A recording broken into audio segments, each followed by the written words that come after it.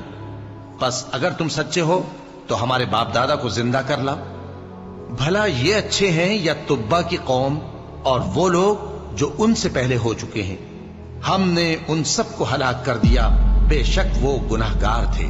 اور ہم نے آسمانوں اور زمین کو اور جو کچھ ان میں ہے اس کو کھیل کے لیے نہیں بنایا.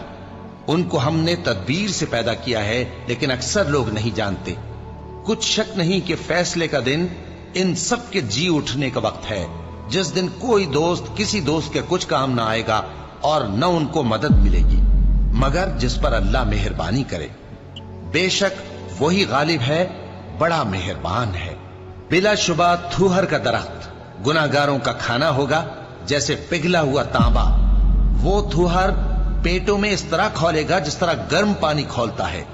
حکم دیا جائے گا کہ اس کو پکڑ لو اور کھینچتے ہوئے دوزخ کے بیچوں بیچ لے جاؤ.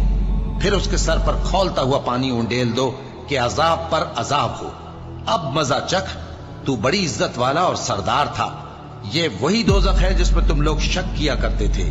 بے شک پرہیزگار لوگ چین کے مقام میں ہوں گے، یعنی باغوں اور چشموں میں باریک اور دبیز ریشم کا لباس پہن کر ایک دوسرے کے سامنے بیٹھے ہوں گے. وہاں اس طرح کا حال ہوگا.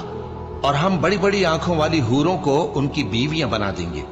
وہاں امن و اطمینان سے ہر قسم کے میوے منگائیں گے اور کھائیں گے.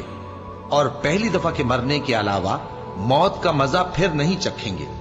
اور اللہ ان کو دوزخ کے عذاب سے بچا لے گا. یہ تمہارے پروردگار کا فضل ہے، یہی تو بڑی کامیابی ہے. ہم نے اس قرآن کو تمہاری زبان میں آسان کر دیا ہے تاکہ یہ لوگ نصیحت حاصل کریں. بس تم بھی انتظار کرو، یہ بھی انتظار کر رہے ہیں. شروع اللہ کا نام